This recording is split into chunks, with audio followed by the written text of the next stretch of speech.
Hey y'all, you have found a video on a YouTube channel dedicated to all things WordPress, and specifically this video is going to be a section of a webinar, a longer webinar that I did with Rebecca Gill. In the WordPress industry, she's really looked at as one of the leaders in search engine optimization. And in this short clip, Rebecca helps us look at Google's semantic search. What does that look like? If you're looking for the next level when it comes to your SEO strategy, this might just be it. Let's jump into the video right now and catch this section.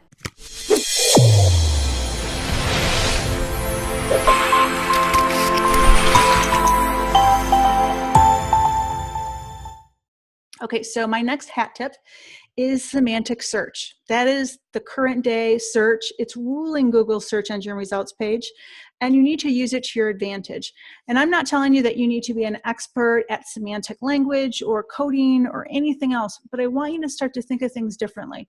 So this is an example of semantic search. So say I have a blog post that's about mice. And this was my example yesterday when I was doing the webinar, so it came to my mind. Am I talking about like the mice that I use for my computer to move my mouse around on the screen? Am I talking about the mice that are existing in my barn that I need some barn cats to go take care of for me?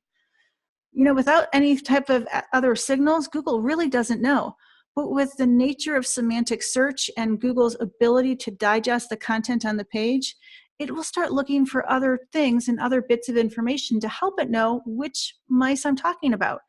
And the cool thing is when my blog post starts talking about monitors and keyboards and comfort level with your hand, it can say, I think she's talking about a computer mouse. She's talking about the mice you use for a computer. Now, if I were to talk about poison or rodents or disease or cats, Google might say, I think her blog post is about the actual physical mouse that's got fur and that runs around and that's kind of creepy, right? But it's smart enough to go and use those two bits of pieces of information to figure out what my content's about. It's also smart enough to match that up to the user's search and how I search for the word mice or mouse.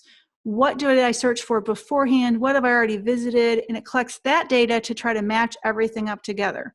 Now, that in itself seems more creepier than the mouse I just described that's in the barn, but that is today's search, and that is how smart Google is.